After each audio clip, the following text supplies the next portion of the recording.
خدا خدا کر کے ٹھیک ہوا ہے، بہتر ہوا ہے، تعلقات بہتر ہوئے ہیں، لیکن آپ کی سیکورٹی پالیسی اگر اس طرح کی رہی کہ ہم نے باقی دنیا کو دیکھ کے اپنے ویسٹرن بارڈر کو چلنا ہے تو پھر تو آپ کو گیا. آپ دیکھیں باقی ساری دنیا کے بھارت کے ساتھ تعلقات اچھے ہیں، آپ کے نہیں ہیں، کیونکہ آپ کہتے ہیں کہ بھارت ہمارا دشمن ہے. باقی ساری دنیا کے افغانستان کے تعلقات ٹھیک نہیں ہیں، آپ کا دوست ہے، آپ کیوں نہیں کہتے کہ ہمارا دوست ہے؟ یعنی بھارت کے مقابلے میں تو آپ سنتے نہیں ہیں انٹرنیشنل کمیونٹی کی. ان کو کہتے ہیں کہ نہیں، آپ جب افغانستان میں نیگوشیٹ کرنے جاتے ہیں تو آپ کہتے ہیں کہ بھارت کو نکال دو یہاں سے، تب ہم بیٹھیں گے، اور آپ کی بات مانی جاتی ہے. ایک بات بتاؤں عثمان صاحب، یہ پالیسی اب آئی ہے، لیکن میں ایک بات بتاؤں، پاکستان اس وقت پوری دنیا کا بلو آئیڈ بوائے ہے. پاکستان کے بغیر نہ امریکہ مکمل ہے، نہ چین مکمل ہے، نہ روس مکمل ہے. پاکستان کے اندر اگر کوئی قیادت واقعی سمجھنے والی ہو، اور مجھے عمران خان صاحب سے قطعاً کوئی توقع نہیں ہے فی الحال، کم از کم اس لیول کی کہ اس طرح کی جسے کہتا ہے چمکھی لڑائی کے اندر آگے بڑھ سکیں گے، لیکن کچھ نیشنل کنسنسس اگر بلٹ ہو جائے، پاکستان اس وقت جتنا کچھ کر سکتا ہے، پاکستان اگر ایک طرف ہو جائے تو امریکہ اس پورے خطے سے خداحافظ ہو جاتا ہے، انڈیا جو ہے دوسری طرف ہو جاتا ہے. پاکستان اگر امریکہ کی طرف چلا جائے تو چین کا پورا بیلٹ اینڈ روڈ کا پروگرام جو ہے وہ جسے کہتے ہیں کھو کھاتے میں جیسا وہ چلا جاتا ہے. پاکستان اگر اس وقت روس سے علیحدہ ہو جائے تو روس کی پوری انویسٹمنٹ اور وہ 1343 کا جو خواب تھا جو کہ سینٹ پیٹرز نے، پیٹر دی گریٹ نے دیکھا تھا، جس کے نام پہ پیٹر برگ، وہ خواب پورا نہیں ہوتا. آپ سوچیں کہ اس وقت پاکستان کی سیکورٹی پالیسی سے بنانے سے زیادہ پاکستان کو ایک ایسی لیڈرشپ کی ضرورت ہے جو لیڈرشپ آنکھوں میں آنکھیں ڈال کر بتائے کہ تم نے اگر ہمارے ساتھ رہنا ہے. لیکن اور یہ صاحب لیڈرشپ کی آپ نے بات کی، لیڈرشپ تو کنفیوز ہے، اس حد تک کنفیوز ہے کہ وہ یہ کہتی ہے کہ قائد اعظم کیسا پاکستان چاہتے تھے. آج 72 سال بعد بھی ہم اس بحث کے اندر پڑے ہوئے ہیں کہ ہمارے وزیر اطلاعات صاحب فواد چوہدری صاحب کہتے ہیں کہ قائد اعظم مذہبی پاکستان، مذہبی ریاست نہیں چاہتے تھے. سن لیں انہوں نے کیا کہا، پھر اس پہ آپ کا تبصرہ درکار. عمران خان جس پاکستان کو پروکلیم کرنا چاہتے ہیں وہ قائد اعظم محمد علی جناح کا وہ پاکستان ہے جو انہوں نے سوچا تھا. سب سے پہلے تو یہ کنفیوژن بالکل دور کر لیجئے کہ قائد اعظم کوئی مذہبی ریاست چاہتے تھے. قائد اعظم پاکستان کو ہرگز ایک مذہبی ملک کے طور کے اوپر نہیں دیکھتے تھے.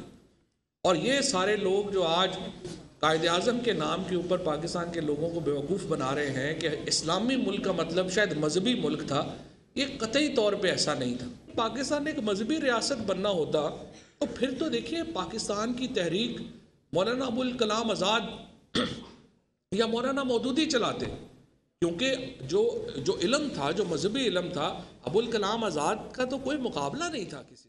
وہ تو جی. اور یہ صاحب اسلامی ریاست اور مذہبی ریاست میں کیا فرق ہے؟ مجھے یہ سمجھ نہیں آتی کہ ریاست مدینہ، اسلامی ریاست اور مذہبی ریاست میں کیا فرق ہے. تینوں میں کوئی فرق نہیں ہے. تو پہلی بات یہ ہے کہ عمران خان صاحب کو کان سے پکڑ کے نکال دینا چاہیے کہ تم ریاست مدینہ کے خلاف کیوں بول رہے ہو. ایک سر فکرہ بول رہے ہو. اصل میں فواد چودھری کو باقاعدہ کلاسیں دینی چاہیے، ہسٹری کی پڑھانی چاہیے. قائد اعظم کی 11 اگست کی تقریر پر ایسے لوگوں نے کنفیوژن پھیلایا تھا، تو قائد اعظم نے 25 جنوری 1948 کو کراچی بار میں خطاب کرتے ہوئے کہا تھا why this feeling of nervousness that the future constitution of Pakistan is going to be in conflict with Sharia laws. شریعت کا لفظ استعمال کیا ہے. مذہب میں اور کیا ہوتا ہے؟ شریعت ہوتی ہے. اسلام میں تو شریعت ہے. پھر اللہ آگے قائد اعظم نے بات ختم نہیں کی، کہا Islamic principles today are as applicable to life as they were 1300 years ago. آپ سوچیں کہ انہوں نے کہا کہ جیسے 1300 سال پہلے اسلام کے قوانین نافذ العمل تھے، یہاں نافذ العمل. یہی بات تو عمران خان کہتے ہیں. عمل کریں یا نہ کریں یہ تو علیحدہ بات ہے، لیکن اگر عمران خان صاحب کا جو سپوکس پرسن ہے وہ اس طرح کی بات کرے گا تو پھر اس کا مطلب یہ ہے کہ آپ تو لوگوں کو کنفیوز کر رہے ہیں. پہلی ہمارا تو عمران خان صاحب سے بنیادی جو ہی تصور ہی یہی ہے کہ آپ کے اندر عجیب و غریب قسم کا چڑیا گھر کٹھا ہوا ہے. کوئی پرو اسلامک ہے، کوئی پرو سیکولر ہے، کوئی پرو لبرل ہے، کوئی پرو جناب وہ اپنا ٹرانسجینڈرز کے وہ LGBT کے ساتھ ہے. عجیب و غریب جب لوگ کٹھے ہوئے کیے ہوئے ہیں آپ نے. ایک نظریاتی پارٹی نہیں ہے. آپ راست مدینہ کرتے ہیں, آپ تسبیح پھیرتے رہتے ہیں, آپ لوگوں کو, آپ کس کو دھوکہ دے رہے ہیں یار, خدا کا خوف کو. اور میں آپ بتاؤں, نیشن کنفیوز ہو چکی ہوئی ہے.